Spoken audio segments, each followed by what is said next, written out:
Muito boa tarde, Brasil. Vamos voltar ao mundo político, até porque de ontem para cá o negócio aconteceu. Essa é que é a grande verdade, né? Você começa pelo Rio de Janeiro logo cedo, né? Apreenderam o garotinho. Ah, não, prenderam mesmo. Garotinho é só o nome dele político, né? Hoje sobrou para o Sérgio Cabral, né? Aquela movimentação na Assembleia Legislativa também do Rio, pessoal chiando para dedéu, e não é para menos. Uma pena que depois há embates, né? Isso que a gente não gostaria de ver, sinceramente. Agora, pior aconteceu aqui em Brasília, quando invadiram aí um bando de malucos, porque aquilo ali não tem como dizer que eles não eram malucos. Como é que você traz 50 pessoas aí, uma média mais ou menos, do Brasil inteiro, né? Sem ter uma visão real do que queriam e invadem ali o plenário da Câmara? Meu Deus do céu. Aí vem dizer não foi uma bolhada ali da Polícia Legislativa, e que sinceramente foi deixar aqueles malucos entrarem ali dentro. Mas essa que é a grande realidade, e a gente vai mergulhar por aí, vamos ficar nisso, né? Falando o tempo todo desses acontecimentos e o que vem pela frente. E eu conto sempre para este assunto específico, para essas coisas específicas, com a ajuda dos cientistas políticos, né? E eu tenho os meus preferidos, né? Começa aqui pelo professor Rócio Barreto. Seja bem-vindo, amigo. Boa tarde, Celso. Boa tarde, você de casa. Boa tarde, Gabriel. Boa tarde a todos vocês que nos assistem. Celso, cada dia a gente vem se surpreendendo mais com o poder da Polícia Federal, o poder do Ministério Público, que realmente tem investigado. Há alguns anos atrás, a gente imaginava que era impossível um ex-governador, um governador ir para a cadeia. E hoje a gente está vendo que isso não é mais impossível, que a Polícia Federal, o Ministério Público está atuante, e eu quero ver mais atuação deles para que começam a inibir esses candidatos que a gente escolhe de forma equivocada para nos representar e, no entanto, eles tentam fazer com que o nosso dinheiro seja aplicado para pagar as contas deles. A gente viu o Sérgio Cabral aí envolvido no desvio de praticamente 200 milhões. Garotinho envolvido no escândalo do chequinho, que... Garotinho com chequinho, combinou, Garotinho, né? Com chequinho, né? E a gente vê essas atrocidades e a gente não suporta mais isso. Gostaríamos que mudasse isso daí, torcemos para que isso melhore. E você de casa, estamos aí para ajudar a esclarecer no que for possível. E a participação no seu programa, Celso, para mim é de grande prazer. Eu gosto muito e contem comigo. Tá certo. Obrigado mais uma vez, Rócio. Meu amigo Gabriel Rocha, né? Seja bem-vindo. Você está há quanto tempo, Gabriel, trabalhando lá dentro do Congresso? Estou há 6 anos já no Congresso. Você já tinha visto loucuras semelhantes àquela de ontem lá, não? Sim, Celso, boa tarde. A gente vê sempre aconteceu alguma coisa, né? Quando eu entrei já não havia acontecido, mas já houve uma invasão do MST que realmente quebraram a entrada pela chapelaria de forma muito agressiva, né? Comumente a gente vê uma abordagem mais agressiva dos índios, né? Tem algumas tribos indígenas que têm uma abordagem mais agressiva. Chegam bravos, Abessa, eu já vi isso lá dentro também. Mas, em geral, a gente nunca vi, pelo menos nesses 6 anos que eu estou lá, eu nunca vi nada tão desorientado como isso, né? Porque tanto o caso anterior do movimento dos sem terras quanto dos indígenas, eles tinham uma bandeira clara, algum motivo a requisitar. Que estavam fazendo lá. E essa manifestação de ontem que parou os trabalhos da Câmara dos Deputados, ela não tinha sinais de pretensão real nenhuma. Eles alegavam que queriam a retomada de um governo militar, tanto que solicitaram para negociar a desocupação general.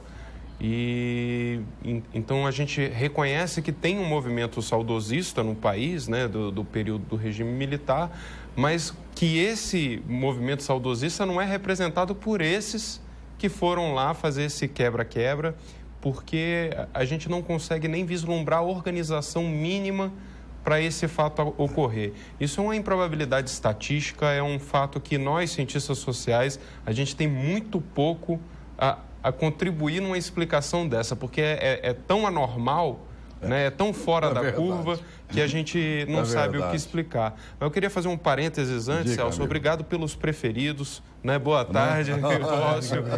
É sempre uma honra poder estar aqui com você. Né? Quando eu digo os prefeitos, está faltando dois, né? Faltam dois aqui, né? Que também estão constantemente, vocês fazendo parceria, que é o Tiaguinho, né? Tiago Monteiro e meu amigo Lucas de Sá, né? E aí a gente, né, vai tocando o barco, de acordo com a possibilidade de cada um. Agora vamos pegar um pouquinho pelo Rio de Janeiro, começar por lá, depois a gente volta a essa loucura da Câmara aqui, federal. No Rio de Janeiro, hoje pela manhã, levaram o Sérgio Cabral, levaram coercitivamente a esposa dele também, a Adriana Anselmo, né? E ontem foi a vez do menininho, do garotinho, né? Coloca aí, pra gente dar uma relembrada no que aconteceu aí com o ex-governador Garotinho. O ex-governador foi levado para a Superintendência da Polícia Federal. Garotinho é acusado de associação criminosa e de utilizar o programa Cheque Cidadão para a compra de votos na eleição de Campos. Essa prisão faz parte de mais uma fase da Operação Chequinho, que investiga o uso irregular desse programa social. De acordo com a investigação, eleitores eram inscritos no programa, que dá R$200 a famílias de baixa renda, em troca de votos. Garotinho nega as acusações. Por volta das 4h30 da tarde, uma ambulância chegou ao local para atender o ex-governador. Há uma advertência de que se ele entrar no avião ele pode ter um AVC. Isso já foi advertido pela família, ele toma remédio controlado e está, então, sendo examinado no momento pelos médicos. Antes da prisão de hoje, ele já tinha sido investigado por abuso de poder econômico, uso indevido de meios de comunicação e recebimento de dinheiro ilegal em campanhas. Meu Deus do céu, Rócio. É terrível, Celso. Você vê aí, a gente acha que R$200 não é nada, né?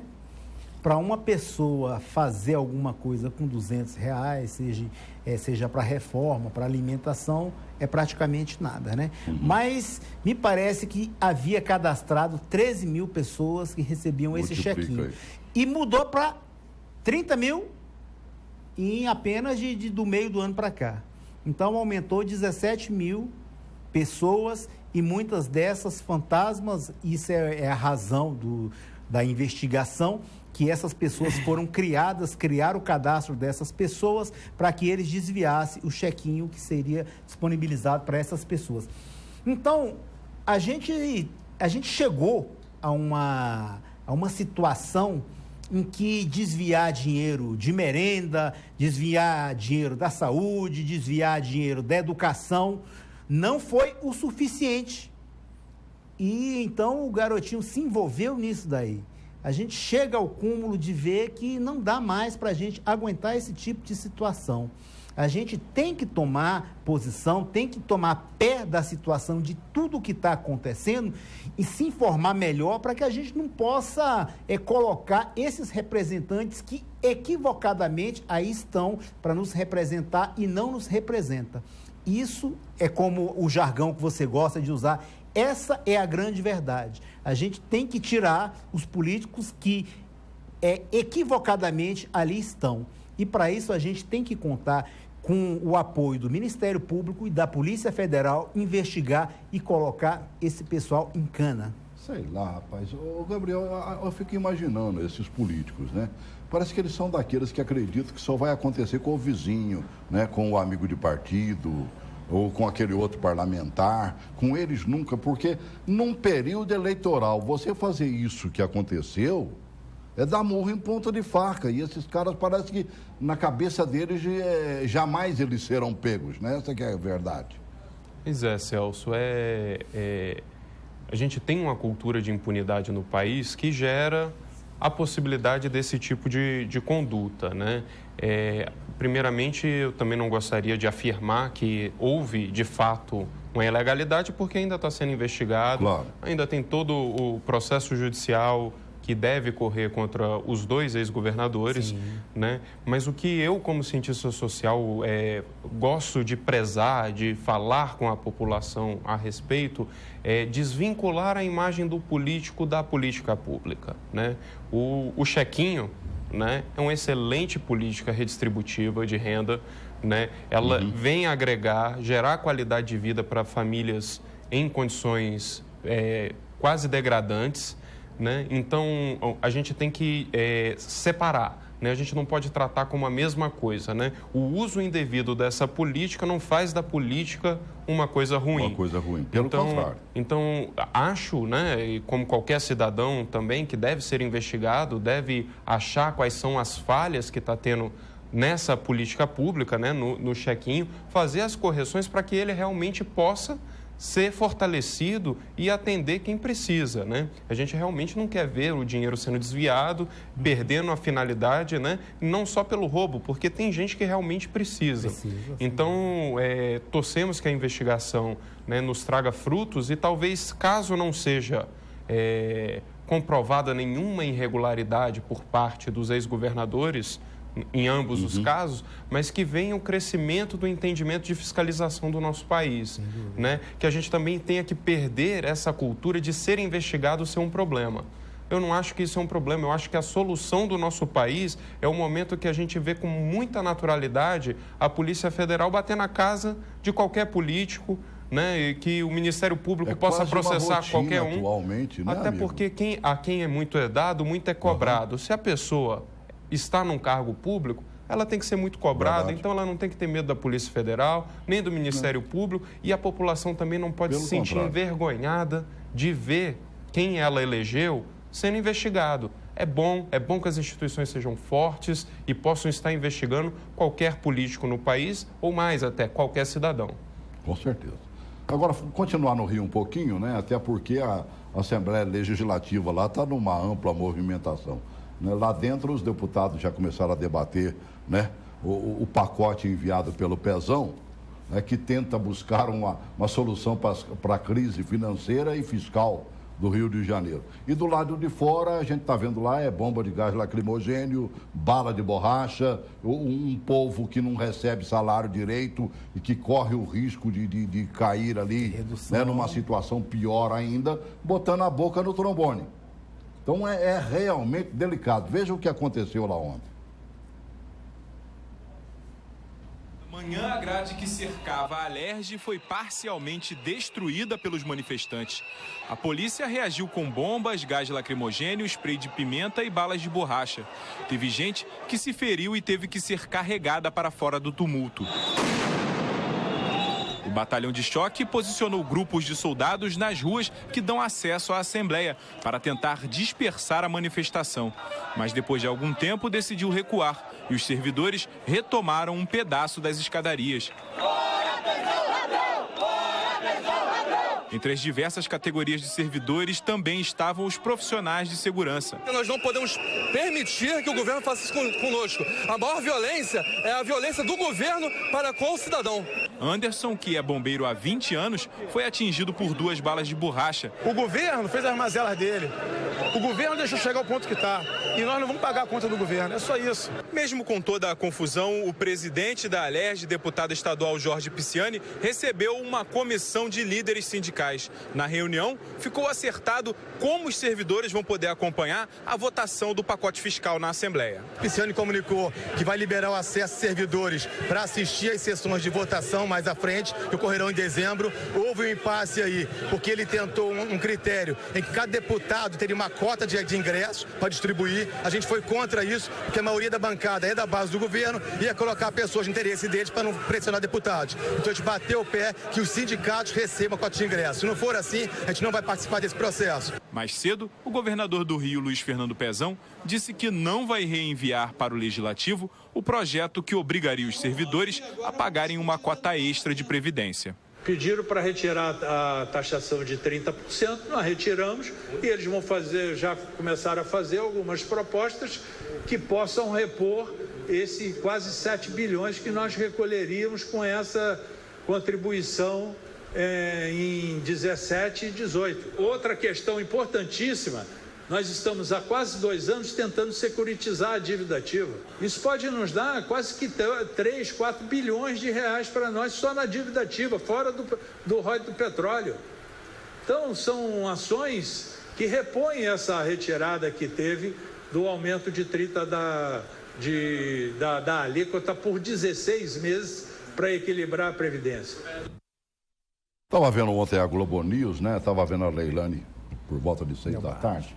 E aí o Pezão falando, inclusive, e dizendo o seguinte: me faz aí um adiantamento do que vem do royalty, do petróleo e tudo mais.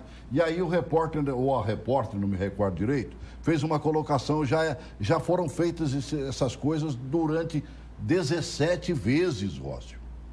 Quer dizer, eles estão buscando dinheiro de lá da frente para pagar os rombos daqui de trás. Isso. Amigo, daqui a pouco o rombo será 10 vezes maior, para não dizer 100, e não terá direito, sabe? Eles vão ter que trabalhar mais 30 anos para pagar o que já foi pego. É verdade, Celso. Os estados estão endividados de uma forma tão grande que esse tipo de manifestação, esses protestos que está havendo no Rio de Janeiro, pode virar um efeito dominó. O que para o presidente Temer, isso é ruim, porque o Temer está tentando vender uma imagem, principalmente no exterior, de que ele tem uma segurança no Congresso Nacional e consiga aprovar essas medidas que dão mais segurança para os investidores estrangeiros, como essa PEC 241 no Senado, que regulamenta e fiscaliza, mantém os gastos públicos, a PEC, o pessoal chama PEC da maldade, essa aí que segura os gastos públicos e limita os gastos públicos, mas só isso não está sendo suficiente.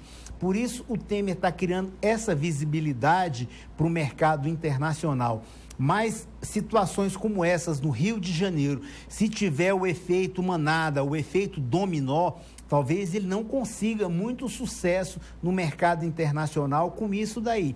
Eu estava lendo algumas reportagens da Fundação Getúlio Vargas e muitos economistas acreditam que as medidas que o governo está tomando não sejam suficientes para atrair esses investidores. Eles gostariam que houvesse medidas políticas que não fossem cíclicas, que não houvesse ciclos, mas sim que mantivesse austeridade e fiscalização para que os investidores pudessem vir fazer isso daí. Agora, essa situação do Rio de Janeiro é uma situação muito ruim. O governo estava propondo que se aumentasse a alíquota de contribuição de 11% para 14%. Ninguém vai aceitar, Celso. Um servidor que trabalha ali, está sem reajuste, como é que ele vai aceitar que aumente a contribuição dele, que o salário dele seja baixado, seja reduzido o salário em até 30%, como foi proposto, e no mesmo dia que o governo faz essa proposta, a gente vê a prisão de um ex-governador, a gente vê a prisão de um ex-governador que está envolvido em desvios de milhões. Como que faz com que as pessoas aceitem esse tipo de situação, esse tipo de proposta? Eles não vão aceitar. Isso é do ser humano, isso é intrínseco do ser humano. Eles não vão aceitar pagar a conta quando ele está vendo que o camarada desviou dinheiro. Ele não vai aceitar isso. Eu não me recordo se foi você ou o Gabriel, agorinha falou, por exemplo, que criou-se uma cultura, né? Então, eu acho o seguinte, viver de pires na mão virou cultura no Brasil. Sim, sem dúvida. Então, e o pior é o seguinte, eles querem socorro imediato. Imediato. Então, eu não vejo com tanta maldade essa PEC, né? A tal PEC da maldade, o Gabriel. Não vejo por quê. Você pratica a mesma maldade dentro do seu próprio lar, mano, velho. Verdade. Você está desempregado, você está devendo muito, não está dando conta de pagar, o que é que você faz? Aperta o cinto. Que é o que o governo federal e tão poucos governos estaduais jamais fizeram no Brasil. Continuaram gastando do mesmo jeito, sabendo que tinha um hipócrita na frente, e esse hipócrita é exatamente o cidadão brasileiro ou a cidadã brasileira de quem você tomava dinheiro via impostos. Sem dúvida. Impondo a eles o ter que pagar Como no Rio de Janeiro querem mais 3% sobre a Previdência e outras redução coisas de mais. Salário. Você vê, por exemplo, a questão dessas previdências privadas ligadas aos grandes nomes do Brasil, né? Caixa Econômica, Banco do Brasil, Correios e vai aí por diante, Petrobras e tudo mais. Fizeram um rombo monstro. Quem é que vai pagar? Os funcionários. Dia desses teve uma reunião do Banco do Brasil, por exemplo, e pondo a eles a necessidade de também terem aumentado o que eles pagam mês a mês para tentar tirar o rombo. Agora, vão corrigir o passado, mas será que vão deixar de roubar no presente e no futuro? É complicado demais, sabe? O brasileiro aprendeu a comer arroz com feijão misturado com a língua, porque não dá para comprar um pé de alface depois, quando ele aperta o cinto, Gabriel. Por que o governo não pode fazer a mesma coisa? Bem, Celso, pode e está fazendo. A PEC 241 é esse sinal que o mercado quer e que a população instintivamente já faz. Qual é o ponto que é tratado como maldade da PEC 241 é que ela coloca um prazo de 20 anos. Né? Quer dizer que longo demais, né? Se você falar que daqui a 5 anos a gente... Passaram 500 e poucos anos tirando do Brasil e deixando rombo. Celso, assim, a gente faz analogia com o cidadão. O cidadão, ele está com as contas apertadas, aí ele faz o ajuste fiscal dele, que o ajuste fiscal do cidadão é o próprio cinto. Ele se aperta, come menos, sai menos, estuda menos, se diverte menos. Só que aí ele faz esse planejamento, porque ele é um cidadão consciente, que para os próximos 20 anos, para ele resolver a situação dele, deixar alguma coisa para os filhos, ele vai ficar nesse aperto. Só que, passado uns 3 anos, ele jogou na loteria e ele ganhou na loteria. Então, aí ele passou a ter aquele dinheiro, só que para ele seguir esse planejamento dele dos 20 anos, ele não vai poder usar o dinheiro dessa loteria. Está aí o ponto que o pessoal acredita que tem a maldade. E quando a gente fala do governo, a gente tem alguns cenários que possibilitam um ganho extraordinário para o Brasil em curto prazo.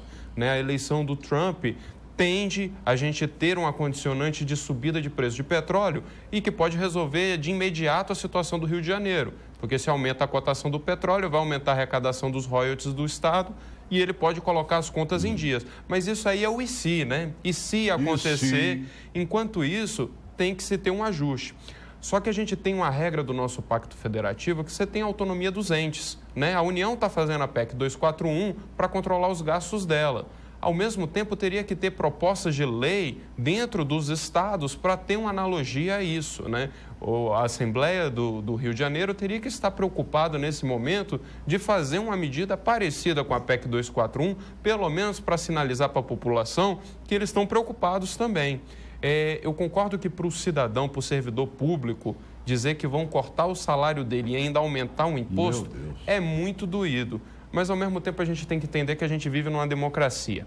E parte da democracia é assumir que o meu voto, mesmo não sendo o majoritário de quem ganhou a eleição, ele é responsável pela legitimação de quem está no poder. Então, se tiveram governos anteriores que não foram probos, eu legitimei aquilo e eu tenho que pagar aquela conta. Infelizmente, isso faz parte, é um dos ônus da democracia. A conta sempre é da população. A população precisa pagar a conta. O que eu acho que deve ter uma maior reflexão é no como pagar essa conta. A gente não pode deixar de forma nenhuma de pagar. Então, o cidadão do Rio de Janeiro, o servidor público, ele tem todo o direito de estar insatisfeito, porque o como não foi discutido com ele. E isso também faz parte de um princípio democrático que se vai mexer no meu, pelo menos conversa comigo antes. Claro. Né? Mas pelo menos levar essas opções de como fazer, pagar essa conta para a população entender também como ela vai ajudar a pagar essa conta. Eu acho bacana, por exemplo, né? Uma lição dada, por exemplo, a algumas montadoras de veículos. Lembra disso? Sim. Quando eles conversaram, né? Com seus representantes, até fazer um acordo. Não, vem cá, poxa, olha, você vai trabalhar 2 horas a menos, consequentemente, você vai receber menos 2 horas, mas veja bem, eu não vou botar o seu amigo, o seu colega, ou até você mesmo no olho da rua. Quer dizer, é para segurar todo mundo, é o que o Brasil está precisando fazer, e está precisando fazer isso há muito tempo. Pois é, Celso, esse é um ponto interessante. Essa lição de casa, ela vem lá de trás realmente, amigo. Esse é um ponto bem interessante, isso caracteriza muito a cartilha do Temer. Nós temos 3 grandes pontos dentro de propostas do Temer. A primeira é a PEC, o segundo é a reforma da Previdência e o terceiro seria essa flexibilização das leis trabalhistas, né? É muito difícil discutir isso porque também temos a cultura do fortalecimento dos sindicatos, né? Então, você flexibilizar as leis trabalhistas, você está enfraquecendo os sindicatos se os sindicatos não tiverem condições de negociar de fato. Então, a gente fica sempre nesse aguardo, esperando como vão ser esses textos, né, para ver se a gente não vai estar tirando direitos de fato. Qual o direito de fato que pode ser tirado? Realmente o enfraquecimento do sindicato. Agora, que realmente é melhor perder um pouco e manter o meu emprego, qualquer cidadão brasileiro vai preferir perder um pouco. Com certeza, Bom, a grande verdade é o seguinte, quando essas coisas vão acontecendo sem que a população realmente possa participar diretamente dessas decisões, o que acontece é o levantamento de grupos, das mais variadas vertentes, né? A ponto de chegar a invadir um Congresso Nacional, como aconteceu ontem, né? Do nada, simplesmente, e gritando, só Deus sabe o quê.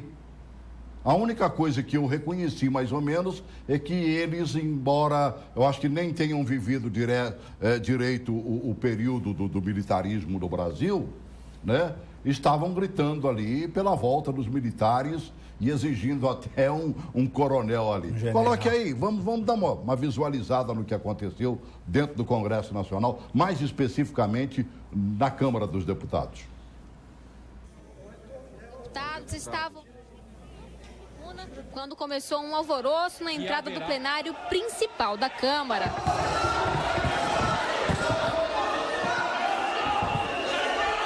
Um grupo de mais de 50 pessoas que vieram de 10 estados e se denominam intervencionistas quebraram a porta de vidro e invadiram o plenário. Ocuparam a mesa de direção dos trabalhos, subiram na mesa da presidência. Valdir Marão estava presidindo a mesa e eles subiram em cima da mesa.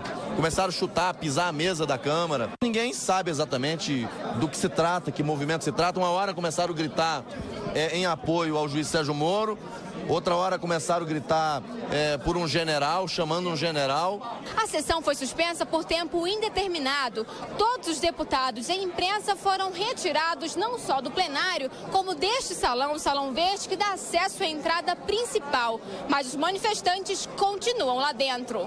O grupo veio negociar uma pauta de 50 itens que incluem o fim dos altos salários e da corrupção. A maioria pediu intervenção militar e o fechamento do Congresso. O grupo afirmou que não faz parte de movimento social ou partido político e que só negociaria a saída com a chegada de um general do Exército. Nós queremos um general que venha para tomar uma providência para ver o que está acontecendo aí. Que general é esse? Qualquer um deles. Nós não temos nome. Qualquer um deles. Estão pedindo uma intervenção militar? Não é intervenção do povo, com a ajuda dos militares. Algumas pessoas que estavam na Câmara protestaram contra os motivos da invasão. Fascista! Fascista! Fascista! Depois de 1h30 de ocupação, o batalhão de choque da Polícia Legislativa entrou no plenário. No final da tarde, os manifestantes começaram a sair do local com a escolta da polícia. Todos foram levados para a Polícia Federal, onde podem responder pelo crime de dano ao patrimônio. Não é a fala da segurança, é porque o parlamento brasileiro, diferente dos outros, ele é muito aberto. Eu não estou preocupado no amanhã, eu estou preocupado com o dia de hoje. No dia de hoje estaremos aqui todos presos. A gente poderia até não fazer a sessão do plenário, agora nós vamos fazer. Pronto, né? Agora vamos cuidar um pouquinho mais da porta do Congresso lá, né? Tanto do Senado como da Câmara. Sem dúvida. Eu não entendo como é que esses doidos conseguem entrar assim com tanta facilidade, né? E eles fizeram uma organização assim de última hora. A gente vê que eles não têm uma pauta definida. Não tem. A gente quer uma intervenção militar, a gente quer negociar com o general, sem nenhum tipo de legitimidade para fazer uma negociação. Conversar com o general, vai momento. lá no QG do Exército, vai né? no QG, tem que se organizar. Ou se não, no Ministério da Defesa ali. Foram no lugar errado, não é mesmo? Agora há pouco a gente falava que o governo deveria conversar com a população a respeito das medidas que vão tomar. Ele deveria se unir, apresentar uma pauta e levar para discussão. E um momento de invasão assim é em último caso, depois de ter qualquer tipo de negociação rejeitada. É uma invasão esdrúxula, né, mano? Não, subir em cima da mesa, né? Meu Deus do céu. Sem nenhum tipo de legitimidade e sem nenhum sentido. Com certeza não. Não tem mesmo sentido. Eu, pelo menos, não achei um sentido nisso. Você conseguiu visualizar, Gabriel? Não, Celso, realmente a gente estava até conversando isso antes, né? É um dos malefícios que a internet trouxe, né? A internet gerou essa possibilidade da mobilização sem motivo, né? Então, aconteceu. É uma improbabilidade estatística algo disso acontecer, mas aconteceu. Não tem culpados, né? A gente não tem que questionar a segurança da Câmara. Simplesmente aconteceu. Isso só vai gerar um único problema para a população. A Polícia Legislativa agora deve endurecer o processo de revista, de verificação da entrada da Câmara. Verdade. Então, a Casa do Povo se tornou menos do povo porque um grupo de pessoas resolveu se exceder na sua manifestação. Tá certo, né? Agora vão ter que se explicar, né, mano velho? Vem a dona Justa aí para pedir explicação. É a hora boa para isso. Deve vir mesmo. Aí é que eles vão sentir o tamanho da besteira que fizeram, Sem né? dúvida. Às vezes as pessoas não têm muita noção daquilo que estão fazendo, né? Depois, quando pesa sobre ela, é complicado. Mas já que nós estamos falando de Câmara Federal, né? Eu vou falar um pouquinho agora de Câmara Distrital, vocês me permitem, né? É a nossa Assembleia Legislativa, a nossa Câmara aqui do Distrito Federal. Tem um recadinho para você. E esse recado, pessoal, né? Que tem coisas que realmente podem levar a gente a se confundir. É natural. Eu vou dar, por exemplo, para você aí, muita gente confunde a Câmara Federal com a Câmara, nossa lei legislativa. Misturam os canais, não sabem diferenciar o que é atribuição de uma e da outra. Então vamos lá. Câmara Federal representa toda a população brasileira, né, na criação de leis nacionais que são aplicadas em todo o país. Ela é a Casa dos Deputados Federais. Já a Câmara Legislativa representa exclusivamente a população aqui do Distrito Federal. Nela, os deputados distritais, eleitos por nós, discutem e criam as leis que vão melhorar a nossa vida, além de fiscalizarem a atuação do governo local quanto à aplicação de recursos e algumas outras condutas. Bem, espero que tenha ficado claro, né? Câmara Federal, âmbito nacional. Câmara Legislativa, a atuação local. Ok? Bom, depois desse recadinho aí, né? O pessoal realmente confunde, né? É impressionante, né? Até na campanha, né, mano, velho? Sem dúvida. Né? Você vê candidato a federal falando que vai fazer coisa que seria atribuição do distrital, né? Ou do que para o nosso distrital aqui equivale para você o seu deputado estadual aí, né? E o cidadão candidato estadual ou distrital dizendo que vai resolver os probleminhas da cidade, que não é coisa para deputado federal. A gente viu aí até os candidatos municipais, vereador, fazendo proposta de governo federal, meu Deus, governo estadual, questão de segurança, questão de saúde. Eu vou propor a construção de um hospital aqui no nosso município. Primeiro, ele não tem alçada para isso, muito menos o município tem recursos aí sem o apoio do Ministério da Saúde. Não tem. Nós vimos ontem o Temer, por exemplo, recebendo, né, alguns senadores para um jantar e tudo mais, tentando visualizar a questão desse pacotão aí que vai enxugar a máquina e vai enxugar os gastos, né? Mantendo-os no mesmo diapasão e tudo mais, principalmente na área federal, porque a lei só vai valer para nós aqui, em termos federais. Também vimos o Temer recebendo aquele pessoal daquela comissão que trabalha dentro do Senado, Gabriel, para estabelecer o teto de salários, né? Tem para que juiz, promotor, a justiça não recebam além do teto, né? É verdade, né? Então, inclusive, o pessoal dessa comissão esteve ontem com a ministra Carmen Lúcia, junto com os mais ministros do Supremo Tribunal Federal, e depois é que eles foram lá para o Temer. Quer ver? Bote essa matéria aí que vai nos mostrar o que é que se está buscando através dessa comissão. Parcelamento em 6, 10, 15 vezes no cartão. Só no cartão parcelado. Mas tanta facilidade para comprar também tem um preço. O último levantamento feito pela Associação Nacional dos Executivos de Finanças mostrou que a taxa média de juros teve o maior aumento dos últimos 5. Né? Houve um probleminha ali, estão botando o negócio dos cartões aí. Depois a gente vai mostrar que realmente o que mais me surpreendeu nessa história dos cartões é ver que o segundo colocado no ranking da América Latina está 10 vezes abaixo do que o Brasil. O Brasil cobra 400%, o Peru, que é o segundo da lista, cobra 40% ao ano. Meu Deus do céu, a gente vai chegar lá, tá? Né? Bote o vídeo número 4 aí, que é a ida da comissão do Senado até a ministra Carmen Lúcia. Por favor. A reunião foi com a presidente do STF, ministra Carmen Lúcia, e com presidentes de tribunais superiores.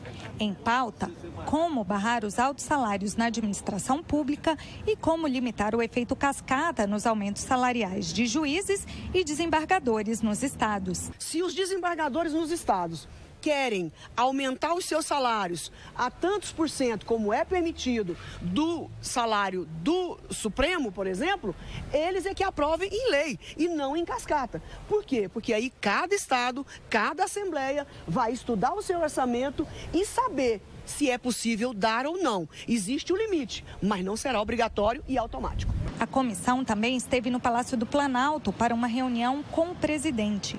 Michel Temer quer que o efeito cascata também seja vetado no Poder Executivo.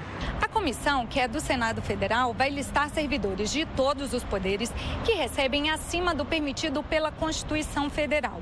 Hoje, R$ 33.700, o valor do salário dos ministros do Supremo Tribunal Federal. A ideia é acabar com essas distorções. Hoje, os principais fatores que permitem o salário acima do teto são benefícios e auxílios pagos aos servidores e que não são contabilizados como salário. A Associação de Juízes Federais reagiu.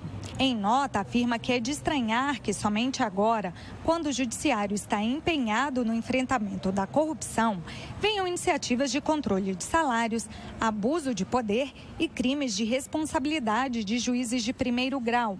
E em outro ponto, a comissão do Senado deve começar a investigação dentro de casa, que é onde menos se respeita o teto constitucional. O presidente Renan Calheiros disse que o Senado estabeleceu teto para servidores públicos em 2013 e rebateu as acusações. Eu acho isso uma tolice. Como é que entidades de magistrados de primeira e de segunda instância fazem notas atribuindo responsabilidade a alguém porque quer impedir que outros de todos os poderes recebam mais do que o que a Constituição permite? Certo. Pessoal, parece que os magistrados responderam através de uma associação aí. A fala do Calheiros, né? A grande verdade, assim. Agora, eu estou gostando da atuação da senadora, né? Poxa vida. Primeiro, uma coisa que você não pode tirar dela, né? A lealdade, né? Ela foi leal a Dilma até o último instante. Se abusar, continua leal ainda até hoje, né? E agora abraçou essa causa aí e está trabalhando bem, não está, Gabriel? Tá sim, Celso. É uma matéria complicada, né? Nós temos um problema cultural no Brasil que a gente não conseguiu entender a ideia de teto de remuneração de serviço público, né? O teto não é a meta. Era para ser uma coisa inatingível, né? Idealizada, né? Você tem um funcionário dentro de uma estrutura ministerial inteira, porque ele é muito antigo de casa, com uma função alta que chega no teto. E hoje a gente vê que faz parte do plano de carreira de muitas das carreiras federais, que o cara, em determinado momento, ele vai chegar ao teto do serviço público. Então, o teto do serviço deixou de ter essa ideia de teto. E a gente precisa trabalhar de forma legal, não só pelos abusos dos que recebem a mais, mas dessa inversão cultural, né? A gente tem que conseguir ver que o teto é para ser já a exceção, né? O chegar ao teto já é uma exceção. E a gente vê as outras carreiras, né, dado esse efeito cascata, como a senadora bem lembrou, já almejando, pelo efeito cascata, já chegar ao teto simultaneamente a um eventual aumento dos ministros do STF, né? que está na Constituição, que o teto é a remuneração deles. Né? É bom que a população saiba que são 11 ministros. Né? Então, teoricamente, era para a gente ter 11 pessoas no país que, de fato, ganhariam o teto do serviço público. Fora essas 11 pessoas, deveria tudo ser discutido caso a caso, conforme a necessidade.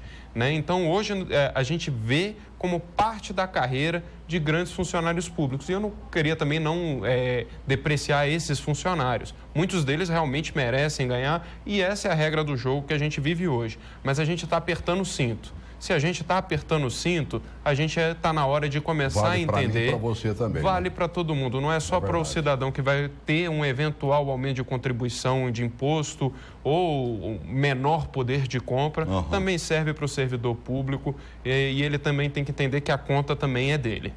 O que a gente vê é o seguinte, dentro da iniciativa privada, né? E às vezes até órgãos ligados ao próprio governo, né? Como no caso do Banco do Brasil, você está de novo, né?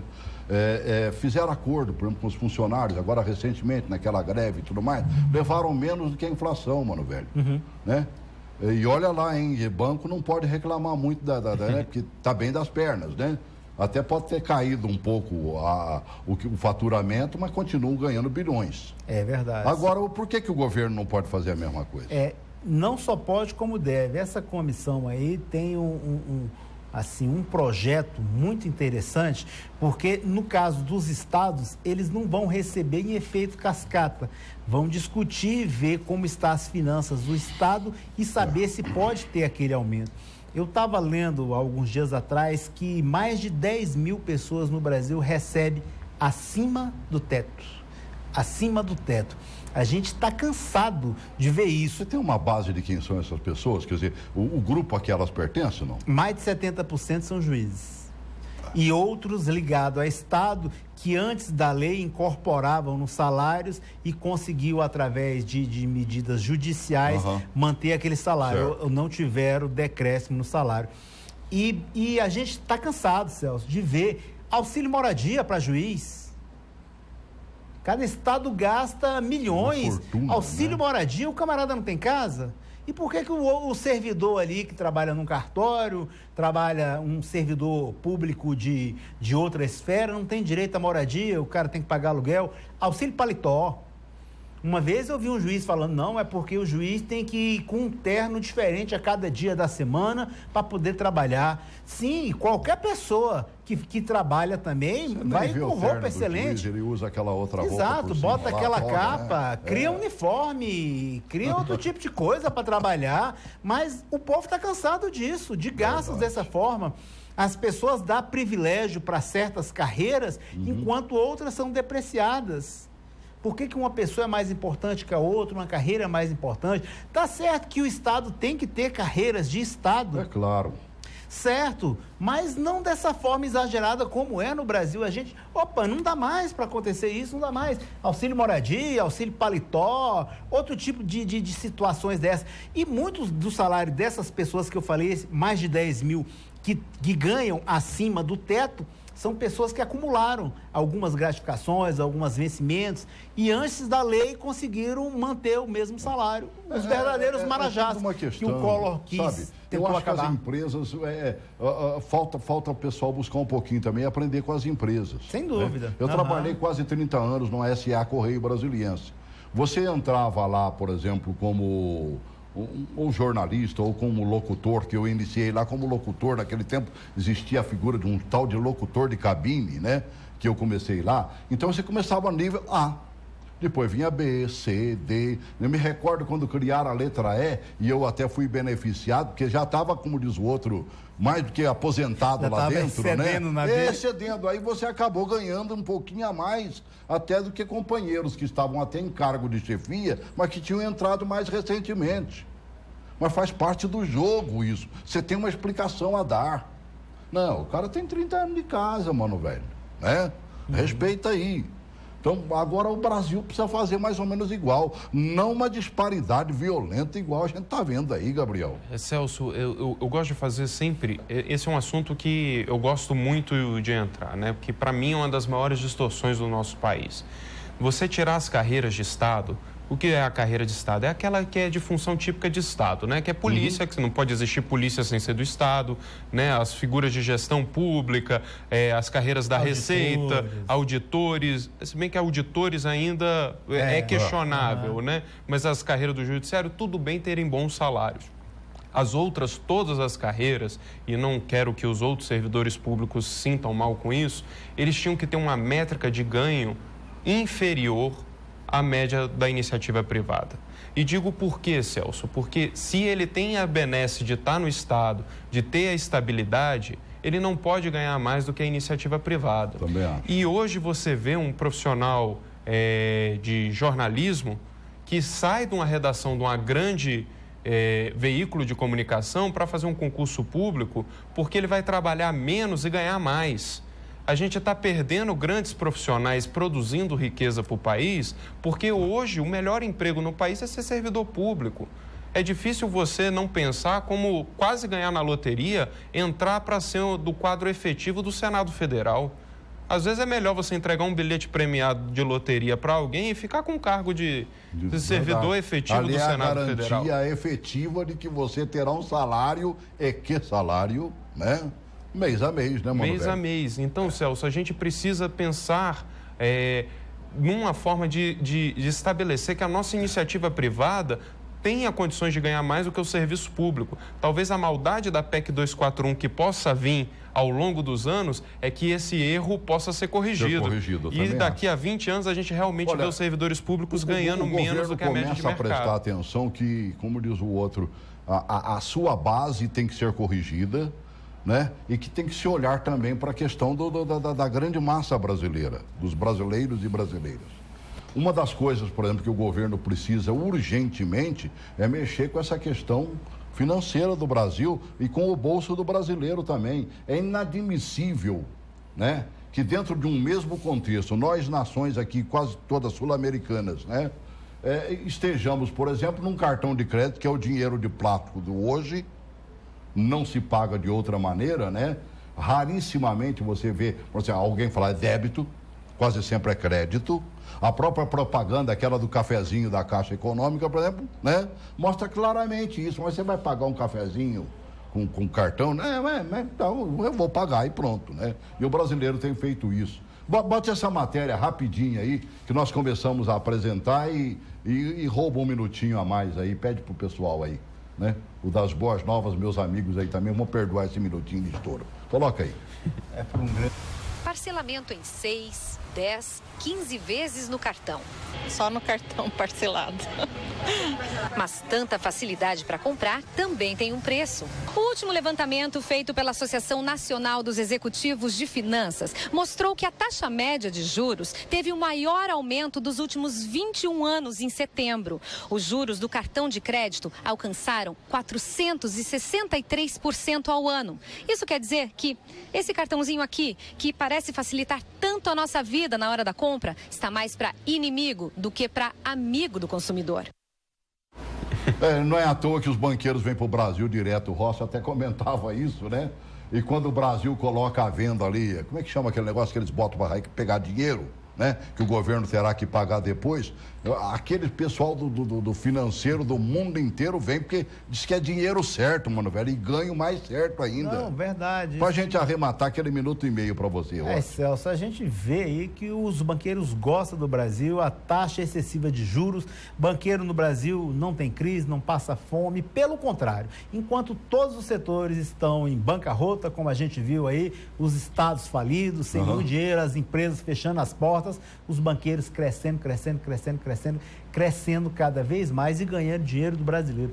Então, a minha mensagem final é com relação a isso aí, que as pessoas devem protestar e exigir desses candidatos que equivocadamente a gente colocou no poder, que cumpram seu papel e deixem de tirar o dinheiro do povo. E com relação a esse último vídeo aí, que as pessoas prestem mais atenção e só recorra ao cartão de crédito em último caso, não deem as suas pedaladas como foi feito antigamente, né? Não deem as suas pedaladas, compre e pague, e se comprar parcelado no cartão, evitem deixar a fatura vencer e rodar para o mês seguinte, porque senão entra numa bola de neve.